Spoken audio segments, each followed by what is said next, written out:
তো আমার প্রিয় বন্ধুরা, প্রায় ১ মাস ২ মাস আমি অ্যাক্টিভ নেই চ্যানেলের মধ্যে। কিন্তু এই ভাইটা একটা কমেন্ট করেছিল যে সে একটা ট্রেড কপি করেছে, সেখানে সে $৪০০ $৪২০ মধ্যে প্রফিটে ছিল এবং কয়েকদিন পর সেটা $১৬০ লসে চলে গেছে। পুনরায় ফের $৪২০ তার রিকভারি হয়ে গেছে। তো তখন কি সে প্রফিটটা তুলে নেবে না সেটা রেখে দেবে? তো একটা কথা বলি, কোনো যখন মানে ট্রেডকে আপনি কপি করবেন, আপনার যে অ্যামাউন্ট লাগিয়েছেন সেই অ্যামাউন্টে যদি ২-৩ গুণ হয়ে যায়, অবশ্যই সেটাকে তুলে নেবেন।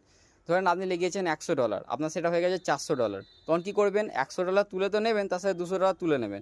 নেওয়ার পর যে বাকি অ্যাক্সেস যে $২০০ আছে সেইটার উপর আপনি খেলেন না। সেটা যদি আপনার লসেও চলে যায়, আপনার কোনো ক্ষতি নেই, কারণ আপনি 1% সেটা তুলে রেখেছেন। আপনার কোনো ভয়ের কারণ থাকবে না। তো তারপরে যখন $২০০ লাগানো আছে, তখন যদি সেটা প্রফিট হয়, তখন এক্সট্রা আপনি প্রফিট পাবেন। ঠিক আছে?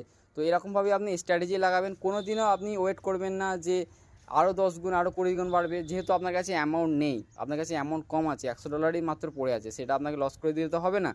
তাই $100 লেগিয়ে আপনার যখন $400 হয়ে যাবে, তখন $200 তুলে নেবেন। বাকি যে $200 আছে সেই $200টাকে আপনি কাজে লাগাবেন বা সেটাকে আপনি ফেলে রেখে দিতে পারেন।